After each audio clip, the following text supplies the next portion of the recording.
Good morning, and thank you for being here. My name is Damon Martinez. I'm the acting U.S. Attorney for the District of New Mexico. I'm honored to have my colleagues Joycelyn Samuels, the Acting Assistant Attorney General for the Civil Rights Division of the Department of Justice, and Jonathan Smith, who is the Chief of the Special Litigation Section of the Civil Rights Division, join me today to make a very important announcement regarding the Department of Justice's civil investigation into the use of force by the Albuquerque Police Department.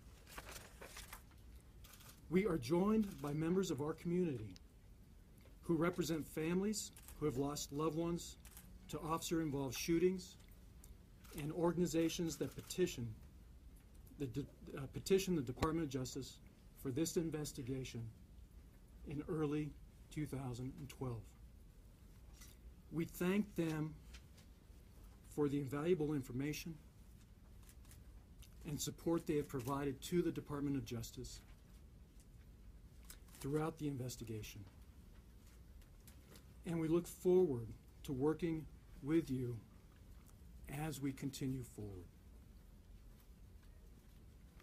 It has been a privilege for the U.S. Attorney's Office to work with the Civil Rights Division over the past 16 months on the department's civil investigation into whether the Albuquerque Police Department engages in a pattern or practice of violating the Fourth Amendment by using excessive force. We are here today to announce our findings and conclusions and the next steps for the Department of Justice, the city, and the people of Albuquerque. Acting Assistant Attorney General Samuels will address the scope and conclusions of the investigation and discuss our next steps. Before she does, I would like to make a few important points. Today marks a critical milestone in our community and for the Albuquerque Police Department. Understanding how we arrived here is very important, but just as important, how we move forward. The coming days and months will determine the next generation of what policing will look like in our city. We are at a unique time and place where the city can decisively determine the culture of the Albuquerque Police Department and its relationship with the community it serves. We are in a place where the city and the community can collaborate and develop a productive working partnership to rebuild and to maintain the foundation of trust that is essential for effective, productive law enforcement. Although there are difficult and systemic issues to resolve, we embrace these challenges and are very optimistic for the future of the Albuquerque Police Department. Our optimism is based on three important factors. First, although our investigation has found serious constitutional problems that Acting Assistant Attorney General Samuels will discuss, it has also confirmed that the great majority of APD officers are honorable law enforcement professionals who risk their physical safety and well-being for the public good on a daily basis. Their work is not easy, and their duties often are performed under difficult and dangerous circumstances. For most officers, policing is not just a job. It is an honor and a profession. It is about promoting public safety and service to their neighbors and the community. The dangers they face on the job are real, and they must have the tools they need to protect the public and themselves. We are optimistic for the future of the Albuquerque Police Department because so many of its officers are committed to making our neighborhoods safer places to live, to work, and to play, and in compliance with the Constitution and the law. Second, we are also optimistic because the city and the Albuquerque Police Department allowed the investigative team access to every document and person requested during the investigation. Additionally, Mayor Berry and other city officials have expressed a strong desire to address the deficiencies uncovered and have assured us that they are committed to working with us to remedy the problems. We have every reason to believe that we will move forward in a way that honors both the men and women working in the APD and the residents of this great city they serve. Finally, we are optimistic because the people of Albuquerque want and rightfully demand the highest standards for their police force. The residents of Albuquerque want safe neighborhoods, and they want the police to succeed. Clearly, the residents of Albuquerque support the changes needed to fix the problems present in the Albuquerque Police Department. During our investigation, we have heard from many people coming from all walks of life in our city. They came forward because they care about this city and because they care about the police department that serves them. The people of Albuquerque are committed to being part of the critical dialogue necessary to ensure that reforms are in place, to promote constitutional policing, while giving the men and women of the Albuquerque Police Department the support they need to fight crime effectively.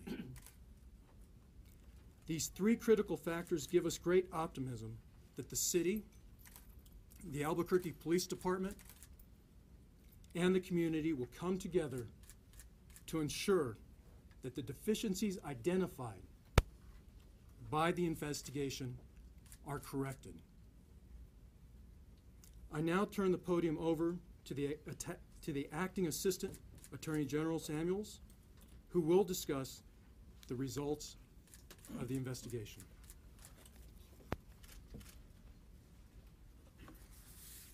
Well, good morning, and thank you all for joining us today.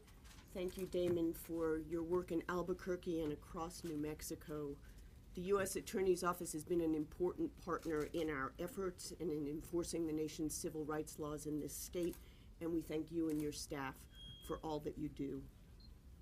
I also would like to thank my colleagues from the Civil Rights Division Special Litigation Section who have conducted the investigation along with our U.S. Attorney's partners and have brought us to this release today. We're here this morning to announce the results of our pattern or practice investigation of the Albuquerque Police Department. Our team of attorneys and staff from both the Civil Rights Division and the U.S. Attorney's Office have been working hard to complete a thorough and independent review of the Albuquerque Police Department and its use of force. When we opened this investigation in late 2012, we set out to uncover the facts and to follow them wherever they took us. I am here today to report that we have done just that. Since opening the investigation, the team has conducted an exhaustive review of the Albuquerque Police Department to determine not only whether a pattern or practice of excessive force exists, but also to diagnose the causes and factors contributing to that pattern or practice so that we can move forward toward effective systemic reform.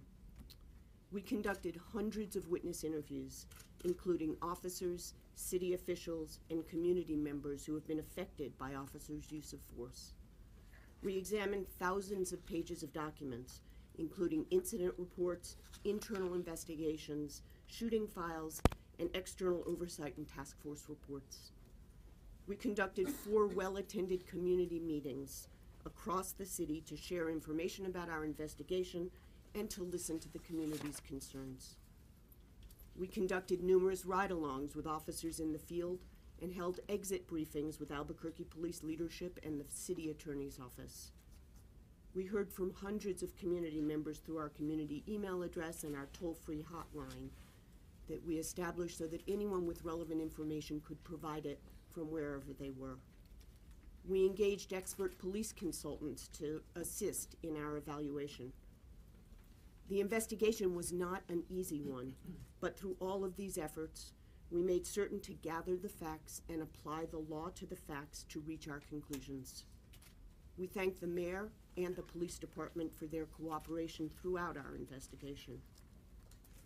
We have determined that there is reasonable cause to believe that the Albuquerque Police Department engages in a pattern or practice of use of excessive force, including the use of unreasonable, deadly force.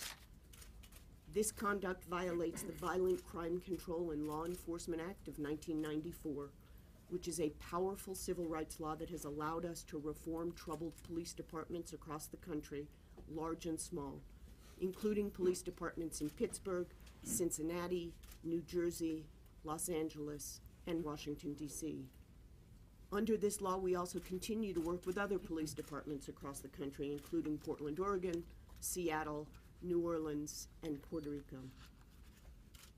In brief, we found that the Albuquerque Police Department engages in a pattern or practice of violating residents' Fourth Amendment rights by using excessive force during police encounters.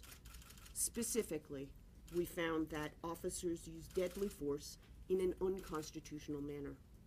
Our investigation looked at officer-involved shootings that resulted in fatalities between 2009 and 2012 and found that a majority of them were unreasonable and violated the Fourth Amendment of the United States Constitution. We found that officers used deadly force against people who did not pose an immediate threat of death or serious harm to the officers or to others, and against people who posed a threat only to themselves. In fact, we found that sometimes it was the conduct of the officers themselves that heightened the danger and escalated the need to use force.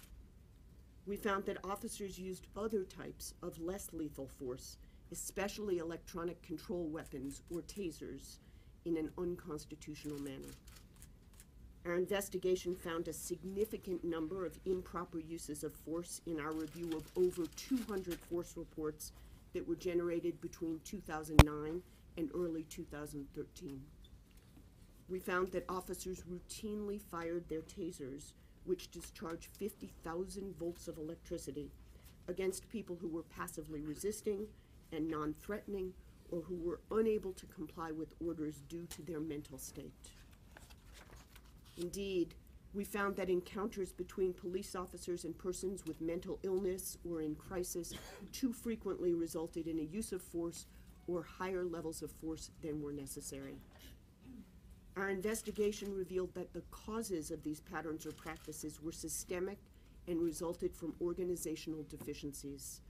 Chief among these deficiencies is the department's failure to implement an objective and rigorous internal accountability system. Improper force incidents were not properly investigated, documented, or addressed with corrective measures. These deficiencies, combined with inconsistent implementation of policies, inadequate training, and a broken civilian oversight process, contributed to the use of excessive force. Our findings are set out in writing in a letter that we provided to Mayor Berry, Chief Eden, and other city officials this morning. The letter is now posted on the Civil Rights Division website, the U.S. Attorney's website, and hard copies have been distributed this morning. I want to pause for a moment just to address two important groups that are most directly affected by our findings. First, to the members of the community who have shown a tremendous interest in our investigation. We thank you for your partnership and your support. With your assistance, we were able to reach hundreds of residents and others who wanted to share their experiences with us. We know that some of you are here today, and I want to share my appreciation for your participation and your leadership in the community. I know that some of you have lost loved ones, and others of you have experienced officers' use of force in deeply personal ways. We thank you for coming forward and sharing your stories. Although we were unable to include every incident of excessive force in our findings letter, the information you provided was invaluable. To all of the individuals who came forward to speak to us, we heard you and we hope to continue working with you to find solutions and a path forward. Together with you, the city, and the police department, we hope to help heal the city at this critical time and help give Albuquerque officers the support and the tools they need to keep the city safe while guaranteeing our most cherished civil rights. To the women and men of the Albuquerque Police Department, we know that your work is difficult and that you face dangers known and unknown when you hit the streets every day to keep this city safe. We recognize that many of you are dedicated public servants and you wear your badge with distinction. We don't intend our findings today to mean that you must needlessly risk your lives or your safety. You must come home safely to your family and to your loved ones. When you took your oath as officers, you were empowered to use reasonable force, including deadly force, to protect yourself, your partners, and the public. But what our findings do mean is that more needs to be done by the city and by the police department to ensure accountability and to give you the tools, the training, and the guidance that you need to enforce the law vigorously while defending the public's right to be free of excessive force. At the conclusion of our findings letter, you will see a list of recommended remedial measures. The city and the police department have recognized the need for change and have outlined a series of steps that the city will be taking to improve training and accountability. We welcome these initial steps towards systemic reform. In fact, it's notable that just yesterday, through patience and de-escalation, 2 officers took an armed man into custody without violence. He was shooting a gun into the air and threatening suicide. The officers took cover and engaged him and successfully diffused the situation. We met with the mayor and the police chief, among others, last night, and will meet with them again this evening to begin a sustained process toward reform. We look forward to productive conversations with them on an ongoing basis. Among other things, the city and the police department must develop and implement systems to recruit, hire, guide, train, supervise, and discipline officers when they are given a firearm and armed with other lethal and less lethal weapons to ensure that they don't engage in excessive force. These systems must be developed and implemented to guarantee the rights of all individuals, including individuals who are homeless or who have mental illness or intellectual or developmental disabilities. Some of these individuals are not getting the help they need and can reach points where they pose some risk to themselves or to others. In situations where there is no imminent risk of death or serious injury, officers must be trained and guided to find opportunities to slow down a situation, reassure an individual in distress, and consider options that will resolve the situation safely for both the officer and the public. And that is exactly what happened in the incident yesterday. We need to ensure that all members of the Albuquerque Police Force are trained to engage in the kinds of de-escalation tactics that I'm delighted to report were on display in yesterday's incident.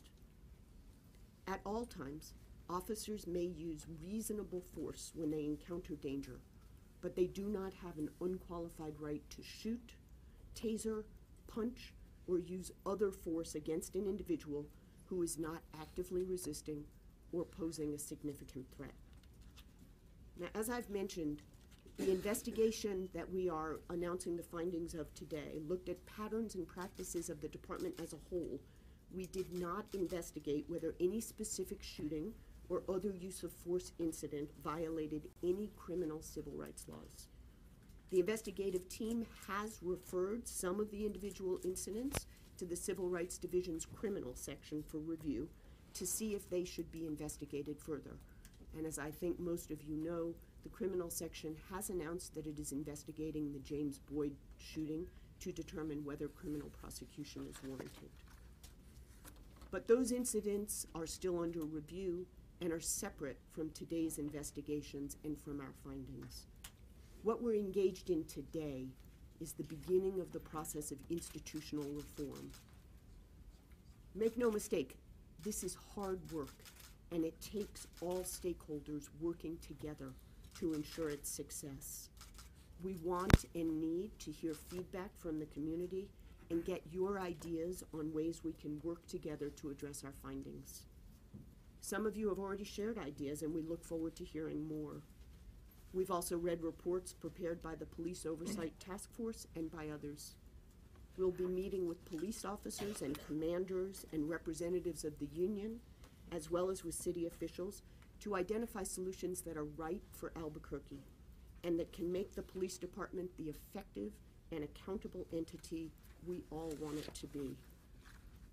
In the coming weeks, we will bring the ideas that are generated to develop a blueprint for sustainable reform. We hope that we will be able to enter into an agreement with the city and the Albuquerque Police Department based on that comprehensive blueprint so that we can resolve our findings and ensure accountability going forward. Again, I want to thank the mayor and the chief of police for their cooperation throughout the investigation and for their willingness to engage with us going forward. In closing, we recognize that these findings are being released at a time of serious public concern over recent officer-involved shootings. We commend those who have expressed their views peacefully over the past few weeks. Any needless loss of life is tragic, and we hope that our findings today will focus the conversation on solutions for the Albuquerque Police Department. We also hope that our findings will bring attention to the broader issues regarding access to mental health care that will require stakeholders beyond the Albuquerque Police to get involved. We need to equip officers with the tools and training they need to de-escalate and diffuse encounters with individuals who are in mental health crisis where possible. But we also need to look for other, more long-term solutions. The goal of our civil investigation and our findings today is to ensure that the city has an effective, accountable police department. Constitutional policing is effective policing. It means that the police can simultaneously control crime, safeguard the safety and rights of the community, and earn the trust of the public it is charged with protecting. We will continue to actively engage all stakeholders in the process of developing and implementing a comprehensive set of remedies designed to ensure that Albuquerque's policing services meet this goal. A key part of our task is to ensure that the hard work of the many men and women of the Albuquerque Police Department who serve honorably is not overshadowed by the unlawful behavior of others or by institutional deficiencies that make an already difficult job that much harder. The Department of Justice will remain actively engaged for as long as necessary to ensure sustainable reform and to help restore the community's trust in the police department. We look forward to a continuing partnership to advance the goals that we all share. Thank you, and I think we're prepared to take questions. Who do you blame, Tim? Who do you blame when a police department develops such serious problems?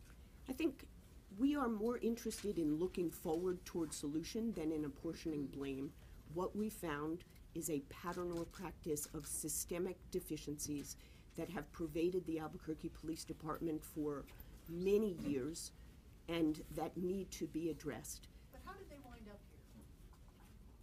Well, I think that, as you will see from our findings letter, we have pinpointed many examples of the kinds of systemic deficiencies that we believe have contributed to the pattern or practice of excessive force. Inadequate oversight, inadequate investigations of incidents of force, inadequate structures for reporting force, inadequate training of officers to ensure that they understand what is permissible and what is not, inadequate tools given to them to be able to de-escalate situations rather than engaging in excessive force at the outset, inadequate oversight by the Civilian Review Board. All of those structures combined have created a situation in which the police department is falling far short of its obligations to the community and constitutional requirements. What level of DOJ oversight, how much oversight will the DOJ have over APD in the next coming months, years? What's the DOJ's goal moving forward? Well, what we anticipate is that today will begin a process of sustained reform. We hope, and I am encouraged by the mayor's commitment to finding an amicable resolution. We hope that we will be able to enter into a voluntary agreement with the city to resolve the serious issues that we've found. The Department of Justice will monitor any agreement that results. In our agreements, we also often retain the services of an independent monitor to provide expert assistance and a level of accountability and reassurance to the community that reforms are being implemented. But we will, for as long as the agreement remains in place, be active partners in ensuring that the goals of the agreement are served and that the police department abides by its requirements. This is merely recommendations. This isn't a consent decree stage, is it? That's correct. We have made recommendations in our findings letter about the sorts of reforms that we believe are necessary to address the constitutional deficiencies and assure effective and accountable policing. What kind of We hope to work with the city going forward. As I mentioned, we met with them last night. We'll be meeting with them again this evening. We are wasting no time in moving forward. This process of institutional reform, as I said, is a difficult one, and we want to be sure we do it right. We want to be sure we consult the community. We want to be sure that we talk with officers and union representatives. That will take time. But at the end of the day, I am hopeful that what we will emerge with is an agreement that will result in systemic change, that will restore the police department to the effective, accountable entity that we all want it to be. But there's no specific time frame that you're looking at? You know, we will be here for as long as it takes. I think that this process will take certainly weeks, if not months, but our hope is that along with the changes that the mayor and the police chief have committed to implementing on an immediate basis, we will begin to see results of this effort in the immediate future. Are there other referrals for criminal proceedings other than the James Boyd case? We have made other referrals over time, but those are not the subject of our conversation today. Today, we really are focused on our civil investigation and the kind of systemic structural reform that we believe the police department requires. Can you speak to the local DA's office here, which found a number of these shootings, and in fact, all of these shootings justified? What do you say to that office? You know, we are not looking at the DA's office. We have been working with the police department and will continue working with the police department going forward so that hopefully these incidents will no longer occur. How long do you think it's going to be before the criminal division of the DOJ has their findings and makes an announcement or? I don't have an estimate. I know that our criminal section, like our special litigation section that conducted this civil investigation, wants to do a thorough job to ensure that it has considered all the facts and applied the law in appropriate ways, so we'll take the time that's necessary to do that. I think they'll have a press release on that. Having a monitor, do you have any idea what this will cost taxpayers? Is it going to be on a local level, or if that's picking up the tab for this, who's paying for this? And how soon would that monitor be in place, and would that person be housed in APD's building? So let me say, I don't have specific cost estimates, and obviously reform does take resources. But let me make a couple of points about costs. The first is that the reforms that are of the type that we're proposing will result in better, more effective policing and improvements in the safety in the community. As a result, we think that they are cost-effective types of reforms. In addition, as you know, the city has been subject to multi-million-dollar verdicts for its excessive uses of force, and as a result has had a drain on taxpayer resources that we hope these reforms will alleviate. With regard to timing, as I mentioned to the gentleman over here, we plan to start immediately in our discussions with the city. We do hope that we can reach an amicable agreement with them at the time that such an agreement, if we can reach one, is entered. If that agreement provides for a monitor, that's the point at which a monitor would begin his or her work. One of the What most have your past important. investigations, what have your past investigations taught you about the absolute necessary requirements to fix a department like this one? We have engaged in a number of investigations, as I mentioned. We also actually have 8 current consent decrees with police departments across the country. Those are all on our website, and you can see the kinds of remedial measures that we have negotiated with those police departments to evaluate what's necessary. Those agreements not only provide for changes to policies and practices, training, oversight, use of monitors, but also metrics to ensure that the police department is in fact abiding by the requirements of the decrees and being held accountable for them.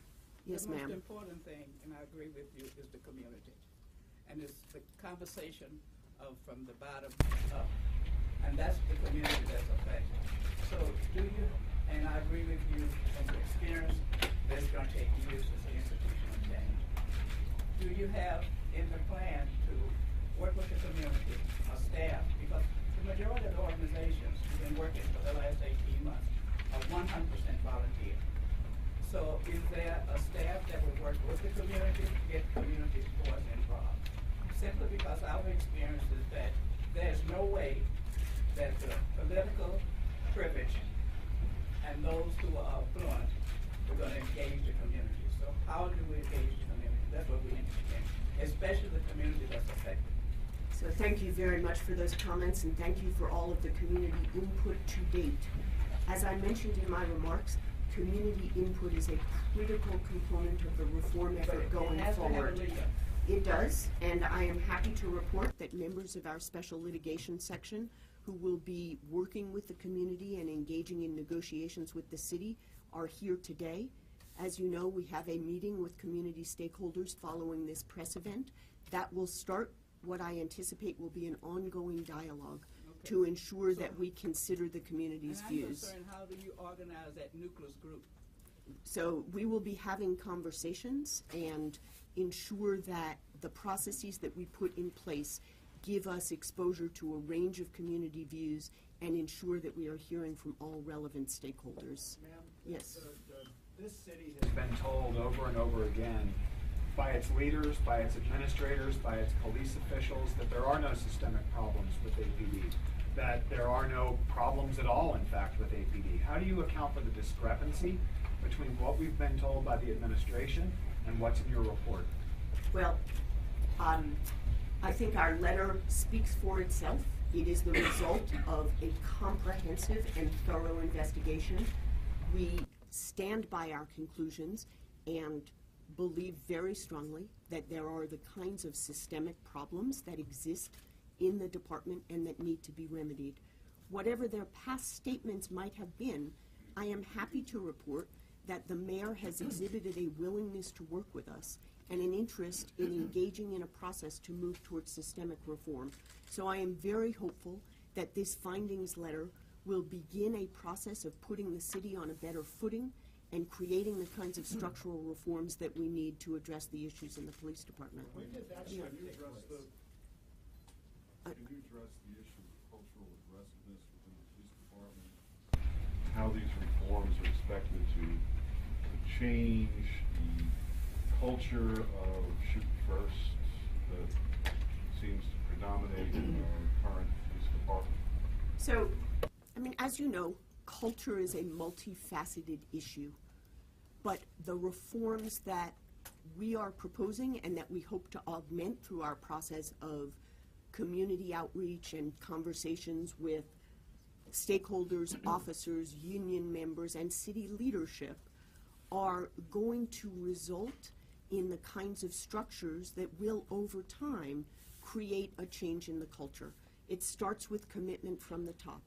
But first-line supervisors are also critical to this process to ensure that they adequately train their officers about alternatives to excessive force, and when excessive force occurs, that they adequately take steps to investigate and correct those incidents so that the message is sent throughout the department that this is no longer an acceptable way to proceed.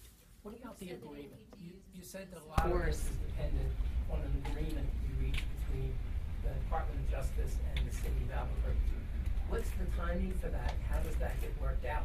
Well, I mean, nothing happens without the agreement, right?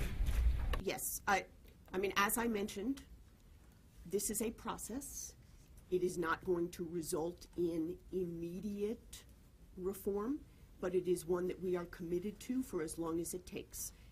As I said, we hope that these issues can be resolved by voluntary agreement, and we're encouraged by the mayor's and the police chief's comments in recent days about their willingness to work with us going forward. Of course, yes. Regrettably, based on past practices and statements, many of us do not have a great deal of confidence or faith in the mayor or the chief. How do you propose to ensure compliance by APD with your proposals? So, the Department of Justice is on the ground today. The U.S. Attorney's Office has representatives who have been fully involved in this case, and my colleagues from the Special Litigation Section at the Department of Justice are going to be on the ground in Albuquerque, hearing from the community, hearing from other stakeholders, negotiating an agreement if it's possible to do so, and then ensuring that that agreement is implemented and that the department is held accountable for adhering to the reforms of any agreement that we reach. I just want to hear you Last say question. I just want to hear you say one more time, because I'm at the community level. And I can picture you having a round table with all the kinds of players that you see at the table. So the community is at the table with the players. So how do you see your structure giving their voice weight and being heard and a part of the plan? Because if we don't get the community 10 years from now experienced, I can't believe I've lived long enough to see what you're saying that's been said 30 years ago. And that's why I keep saying it's the community that's affected. So I'm concerned about the community's voice. I'm pretty emotional about that. So, and how they would be included and not be trashed. In the last 3 years, I've seen the community trashed in trying to be involved. So I hear your passion, and I thank you for it, and it is because of that commitment and passion that we were able to conduct the investigation that we did. I assure you that the community will have a voice going forward, and it is one that we will heed, and that will be an important component of the reforms that we institute. And let me tell you, it took us 4 weeks to get a meeting with the mayor. Well, as I say, the Department of Justice is here. We will be here in the coming weeks and months to ensure that this process moves forward, and that at the end of the day, we have a police department that protects public safety, that respects constitutionally guaranteed civil rights, and that is accountable for the mission that I know we all want it to serve. So thank you very much for your help, your input. We look forward to working with you going forward. Does the community have a voice in the agreement?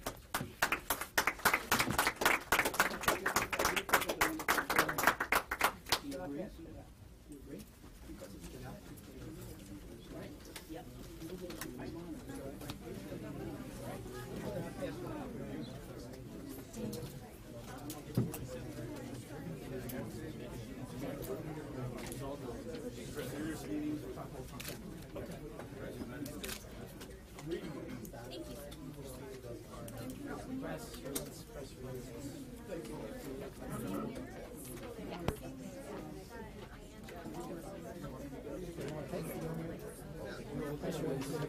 No.